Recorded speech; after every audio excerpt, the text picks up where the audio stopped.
Bonjour à toutes, bonjour à tous. C'était le mot pour rire. Tout d'abord, nous allons observer une minute de silence en hommage à notre ami et collègue Jean-Paul Abadiou, maire d'Arcizac-les-Angles, qui nous a quittés au mois d'août dernier. C'est vraiment une joie de vous accueillir aussi nombreux dans cette salle du foyer communal pour passer un moment de convivialité. De plus, notre commune a pour habitude de clore les festivités de l'année dans le pays de Lourdes. Je remercie la présence de Maryse Carrère, sénatrice, brillamment réélue au premier tour des sénatoriales, de Jean-Louis Cazobon, vice-président à la région Occitanie, de Marie Plane et Stéphane Peyras, conseillers départementaux de Lourdes 2, Gérard Trémège, président de la communauté d'agglomération d'Arles-Lourdes-Pyrénées, les représentants de la gendarmerie d'Argelès-Gazos, et tous mes collègues, amis, maires et représentants élus et délégués de la communauté d'agglo d'Arles-Lourdes-Pyrénées, et bien sûr tous les habitants, sans oublier la presse toujours fidèle dans le rural.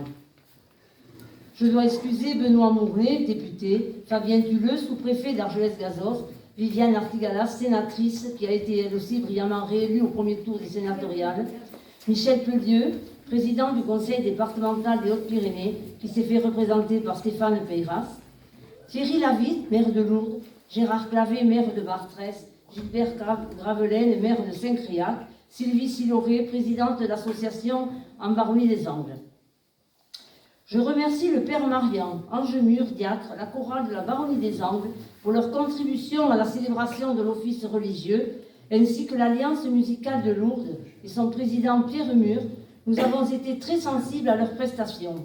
Merci à eux d'avoir animé la messe et de nous donner des airs festifs à ce vin d'honneur. Je remercie Frédéric Lacave, employé municipal, qui depuis 1 an et demi assure seul l'entretien du village sur 1 jour et demi par semaine. Merci à lui pour son sérieux, sa prise d'initiative afin de rendre le village un peu plus attrayant. Merci également à Pierrette Capou, agent d'entretien mairie-église, qui s'est donné de sa personne lorsque se présentent divers événements dans le village. Je dois également remercier Isabelle Boyer, qui assure le secrétariat de la commune avec cœur, dévouement et efficacité, sans compter ses heures de travail. Il est de tradition de faire le bilan des actions menées. Il était envisagé le renforcement du pont RR suite au plan national de relance effectué par le bureau d'études APAV. Ces travaux sont soumis à la réglementation sur l'eau. Une maîtrise d'œuvre est nécessaire et sur une période allant jusqu'au 31 octobre. C'est ainsi qu'il a été fait appel à une structure ingénierie qui n'a pu assurer dans les temps cette mission et nous oblige à reporter ce projet au printemps prochain. En attendant, un arrêté a été pris et un panneau de signalisation a été placé indiquant le tonnage autorisé. En ce qui concerne les travaux de voirie, chemin de l'Arcos, l'entreprise Horteux qui a été choisie n'a pu réaliser les travaux cet automne comme il avait été prévu. Leur planning a été bousculé. Ils pensaient pouvoir effectuer cette opération en novembre, mais l'hiver a été précoce cette année. On se voit donc contraint d'attendre les beaux jours de la nouvelle année. Le matériel informatique de la mairie vient d'être renouvelé. Nous avons profité des conseils précieux des 2 techniciens du conseil départemental mis à la disposition des communes. Nous remercions leur dévouement, leur écoute et leur disponibilité. La mise en valeur de l'entrée du village, par son élargissement et son mur de soutènement en rocher, nous le devons à l'Agence des routes, avec l'appui de Joël Travès et Thierry Ducot, techniciens responsables du secteur de Lourdes, ainsi qu'au conseil départemental et les conseillers départementaux, Marie et Stéphane, qui ont acté ce projet. Sans oublier aussi les propriétaires riverains, la famille Canton, qui ont donné leur accord pour céder une bande de leur terrain.